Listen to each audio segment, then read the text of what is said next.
Catches drop करना, body language पूरा डल नज़र आना, बैटिंग में कोई पता नहीं कि शॉट्स आप कहाँ पर खेल रहे हैं, क्या खेल रहे हैं, कोई एग्रेशन ना होना, पूरी कंप्लीट डेड कैप्टनसी होना, डेड बॉडी लैंग्वेज होना, डेफिनेटली ये सारी चीज़ें इशारा कर रही है एक अनयूजुअल चीज़ की तरफ। और वही अनयूजुअल चीज़ ये है कि ये टीम, हम जिस टीम के बारे में बात कर रहे हैं वो है ऑस्ट्रेलिया, वो भी एक आईसीसी इवेंट पे। डेफिनेटली जो भी ऑस्ट्रेलियन क्रिकेट को लगातार फॉलो करते आ रहे हैं सालों से, जिन्होंने 3-4 सालों से फॉलो करना शुरू किया है, वो तो आप तो रहने दीजिए, आप साइड में रहिए, हम उनकी बात कर रहे हैं जो लगातार ऑस्ट्रेलिया को कई सारे वक्त से फॉलो करते आ रहे हैं, जो शायद मेरी एज के हैं, जो लगातार जानते हैं कि ऑस्ट्रेलिया क्रिकेट टीम को डेफिनेटली आईसीसी इवेंट्स पर पूरे साल भले ही बायलैटरल सीरीज में वो कितनी भी डल नजर आए, लेकिन आईसीसी इवेंट पर ऑस्ट्रेलिया से स्ट्रॉन्गेस्ट कभी कोई टीम ना रही है, ना कभी रही थी आज तक की बात करें। लेकिन अभी 2 मैचेस हुए हैं, अभी 7 मैच और बाकी जरूर है, लेकिन अब तक जो 2 मैचेस हुए हैं डेफिनेटली वो उन जो लड़के जो सुन रहे होंगे, जो उस वक्त के लड़के हैं जिन्होंने ऑस्ट्रेलिया को काफ़ी देखा है, वो डेफिनेटली ये मानेंगे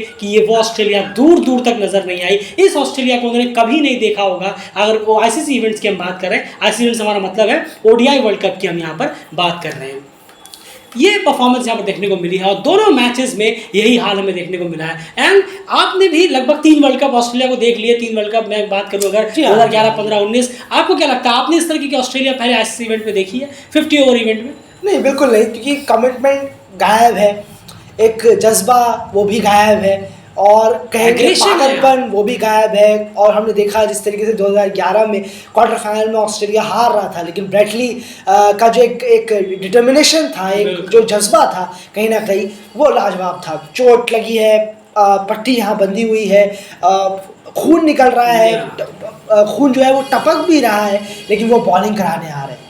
तो ये जज्बा तो खैर छोड़ दीजिए, वो तो खैर पूरा गायब है। 2019 का भी अगर आप कंपेयर करेंगे ऑस्ट्रेलिया का परफॉर्मेंस और 23 का वर्ल्ड कप का परफॉर्मेंस, तो आपको गिरा हुआ ग्राफ मिलेगा, बहुत ज़ोरदार तरीके से गिरा हुआ। कहाँ 2019 का कमिटमेंट था और कहाँ 2023 का कमिटमेंट आ गया है। बिल्कुल सही कहा। तो डेफिनेटली ये यकीन करने लायक नहीं है, आखिर दिक्कत क्या हो रही है, आखिर हो क्या रहा है, क्या ऑस्ट्रेलियन प्लेयर्स के बीच में कुछ चल रहा है या कैप्टन के बीच में कुछ चल रहा है? क्योंकि आप खुद देखिए, अभी एक बहुत अच्छा कंपैरिजन है, अभी आपको रिसेंटली याद होगा इंडिया वर्सेस ऑस्ट्रेलिया एक बायलैटरल सीरीज हुई थी, अभी जहाँ पर स्मिथ ने कैप्टनसी की थी। आप उस सीरीज पर बॉडी लैंग्वेज ऑस्ट्रेलिया के प्लेयर्स का देखिए, और फिर ठीक आप 2023 के इस वर्ल्ड कप के 2 मैचेस का बॉडी लैंग्वेज और सारा अप्रोच आप देखिए, आपको आकाश जमीन का फर्क नजर आएगा, पोल जबार फर्क नजर आएगा। तो आप खुद सोचिए कि जो टीम बायलैटरल सीरीज में इतनी ज्यादा बोल्ड, एग्रेसिव और इतनी ज्यादा ऐसा लग रहा था कि वो आईसीसी इवेंट वाली ऑस्ट्रेलिया है, लेकिन यहां पर आकर इन 2 मैचेस में बिल्कुल खत्म सी लग रही है। और सबसे बड़ी बात कि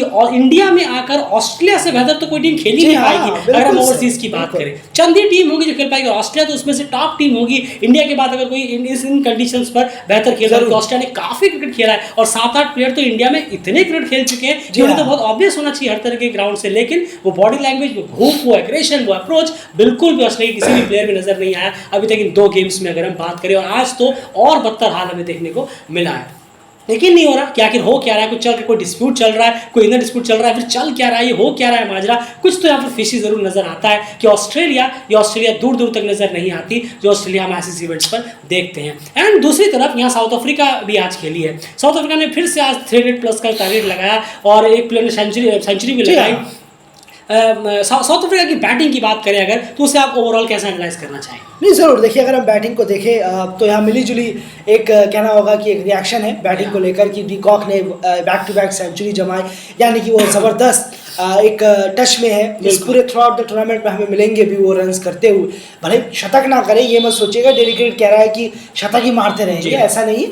टच से मतलब है कि अब चलने की उम्मीद है उनकी कि बेहतर एवरेज रहेगा, शायद इस टूर्नामेंट में 50-55 का उनका एवरेज रहे ओवरऑल, तो बहुत बेहतरीन रहे, खेलेंगे वो। और एडन मार्करम ने बेहतरीन एक 56 रन बनाया उन्होंने।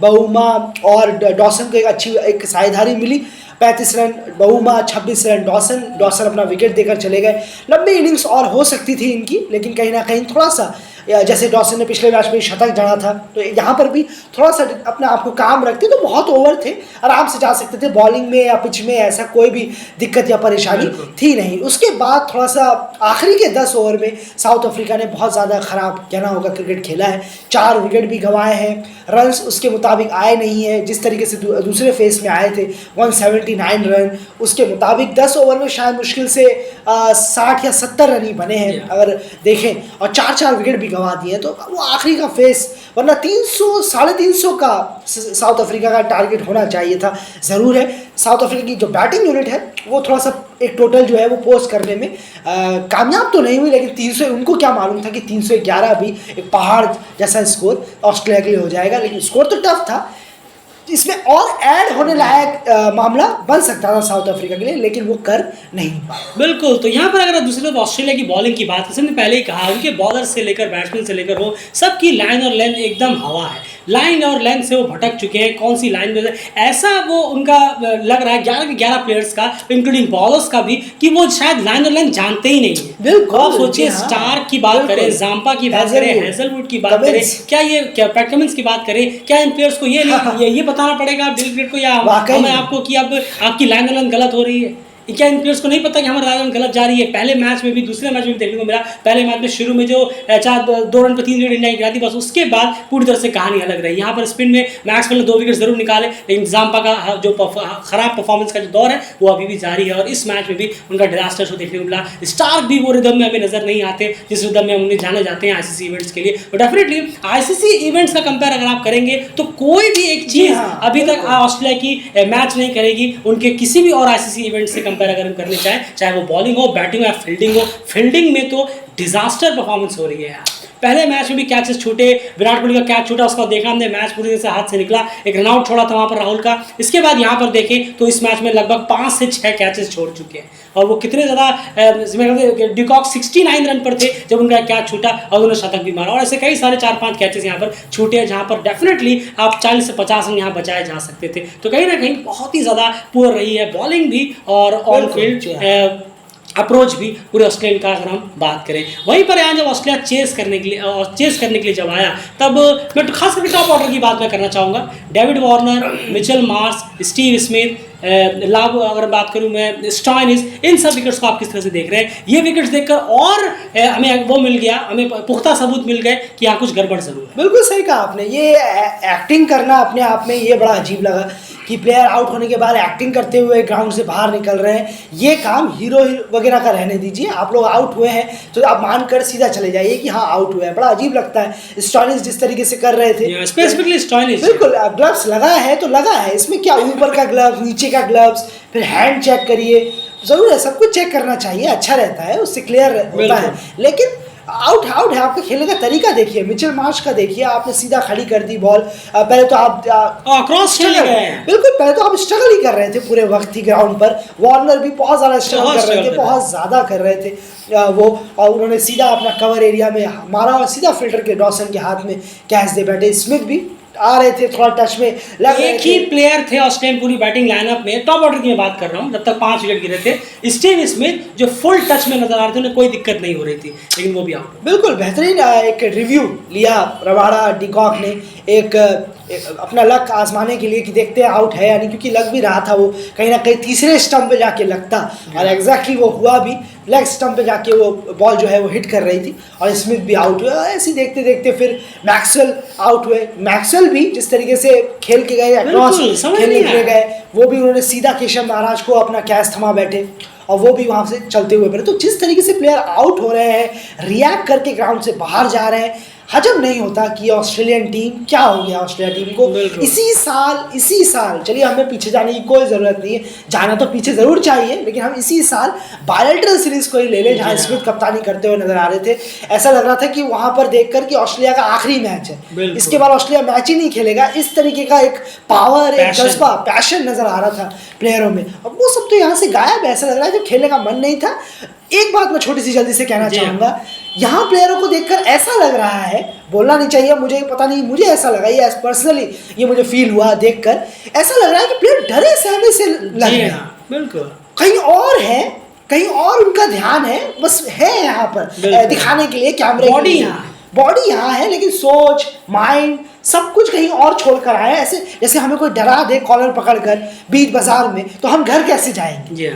डरे डरे सहमे सहमे पीछे देखते हुए 10-10 बार कोई आ तो नहीं रहा मारने के लिए, बिल्कुल। इस तरीके से तो बड़ा अजीब लग रहा है। और क्रिकेट ऑस्ट्रेलिया को थोड़ा सोचना चाहिए, थोड़ा सा बैठना चाहिए मीटिंग कर कर कि आखिर दिक्कत प्रॉब्लम क्या है, आखिर कप्तान से प्रॉब्लम है, प्लेयर्स में खुद में कुछ प्रॉब्लम है, आखिर वजह क्या है, या कोई आउटसाइड प्रॉब्लम है तो ज़रूर इसको बताना चाहिए और इसको उठाना चाहिए। नहीं उठाएंगे तो बड़ा क्वेश्चन मार्क जैसा लगेगा। बिल्कुल, और अभी भी वक्त है, इसलिए अभी उठाना जरूरी है, क्योंकि अभी भी 7 मैचेस आपके पास है, आपके अपने हाथ में है कि आप सेमीफाइनल का रास्ता यहाँ से क्लियर करें। और जहाँ तक बात है स्टीव स्मिथ के एलबीडब्ल्यू की, तो डेफिनेटली शुरू में आपको जरूर लग सकता है कि बॉल बहुत लेग की तरफ मिस करती है, लेकिन आप ये चीज़ मत भूलिए कि स्मिथ जो है वो बहुत ज़्यादा सफल कर इस तरफ को आते हैं, तो डेफिनेटली वो एंगल जो है वो at the end leg stump पे जब जाकर लगना ही था और वो आउट जरूर होना था, क्योंकि स्मिथ को जो सफल करने की आदत है उसी वजह से इस बार वो कहीं ना कहीं फंसते हुए नजर आए। तो ओवरऑल ये हाल रहा और साउथ अफ्रीका ने एक बेहतरीन जीत यहाँ पर जरूर की, और साउथ अफ्रीका की बैटिंग जो रही है वो काफी शानदार, एंड शुरू की बॉलिंग डेफिनेटली कहना चाहूंगा, डेफिनेटली ऑस्ट्रेलिया का तो कुछ वहां पर चल ही रहा है कि बैट्समैन कहाँ नजर आ रहे हैं समझ नहीं आ रहा, लेकिन फिर भी आपको बॉलर्स क्रेडिट देना होगा कि स्विंग सीम जो हम देख रहे थे वो लाजवाब थी। रबाडा और मार्को जेंसन ने जो बॉलिंग कराई शुरुआत में आउटस्टैंडिंग थी, सब माफ कीजिएगा, नेगेटिव और जेंसन बिल्कुल बहुत जबरदस्त बॉलिंग कराई है, स्विंग देखने को मिली हमें, जबकि ड्यू फैक्टर नजर आने वाला था लेकिन उसका नामो निशान नहीं था। बहुत बेहतरीन, जब तक आता उससे पहले पैकअप हो गया। जी हाँ, बिल्कुल सही कहा आपने, 25-28 कम से कम 9-9:30 बजे के बाद से बिल्कुल, तो थोड़ा वक्त लगता है, लेकिन उससे पहले ही ऑस्ट्रेलिया ने अपने जो सरेंडर करके रख दिया उन्होंने। लेकिन लाजवाब बॉलिंग रही है, मार्को यानसन की भी, रेगडी की भी बहुत शानदार रही है। उसके बाद रबाडा आए, उन्होंने भी जो स्पेल डाला है वो लाजवाब स्पेल डाला है। तो पेसर्स ने जो एक कहना होगा, जो एक प्रहार किया है शुरू में, जो अटैक किया है, उससे ऑस्ट्रेलिया उभर ही नहीं पाया, और फिर आकर सारे बॉलर्स ने विकेट भी निकाले, चाहे किशन महाराज हो, खुद यानसन हो, रेगडी भी हो, विकेट रबाडा ने तो लिया ही है। ओवरऑल बॉलिंग परफॉर्मेंस बहुत अच्छी रही है, साउथ अफ्रीका बहुत अच्छा कर रहा है, स्टार्टिंग साउथ अफ्रीका की बहुत बेहतरीन। बस सबसे बड़ी दिक्कत उनकी वही रही है कि वो जब सेमीफाइनल में जाते हैं तो वही हमें चौक करते हुए नजर आते हैं, लेकिन देखते चलिए वो अलग बात है। लेकिन आज की डेट पर साउथ अफ्रीका ने बहुत बेहतरीन परफॉर्मेंस यहाँ पर दी है, और ऑस्ट्रेलिया अपने परफॉर्मेंस से क्वेश्चन मार्क जरूर लगा रहा है। डेल क्रिकेट डेफिनेटली कुछ यहाँ पर गड़बड़ जरूर है, ये जरूर देखना चाहेगा वो किस तरह की गड़बड़ है, क्या है। वो डेफिनेटली ऑस्ट्रेलिया के क्रिकेट बोर्ड को, कैप्टन को बैठना चाहिए, क्योंकि अभी भी वक्त है, 7 मैचेस हैं, अगर वो समझ जाए ताकि हमें दोबारा से वो ऑस्ट्रेलिया देखने को मिले जिस ऑस्ट्रेलिया को हम आईसीसी इवेंट्स पर देखा करते हैं। फिलहाल इस एनालिसिस में इतना ही, डेल क्रिकेट के साथ बने जरूर रहिए। बाय।